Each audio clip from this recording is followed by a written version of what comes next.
பாருங்கள் மக்களே, இடமாடலில் எல்லன்றோ எப்படி இருக்குது பார்க்கலாமா? சிசிடிவி போட்டு செம அப்படியே திருடர்களை எப்படி பிடிப்பாங்க தெரியுமா நம்ம போலீஸு? வாங்க காட்டுறேன். அற்புதமான சிசிடிவி. உலகத்தில் இந்த மாதிரி சிசிடிவி எங்குமே பார்த்தீர்களா? எப்படி இருக்குது?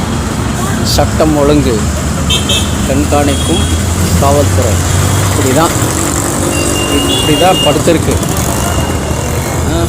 பாருங்கள், அருமையாக இருக்குல்ல காட்சி. மேலே எங்கே பார்க்குறது பாருங்களேன். அற்புதமான சிசிடிவி. உலகத்திலே இது போன்ற சிசிடிவி நான் பார்த்ததில்லை. இங்கே ஆகாயத்துக்கு வைத்திருக்கார்களா ஒரு சிசிடிவியை? ஆகாயத்தில் நடக்கிற போர் கூட கண்காணிக்கிறாங்க நம்ம திராவிட மாடல் காவல்துறை.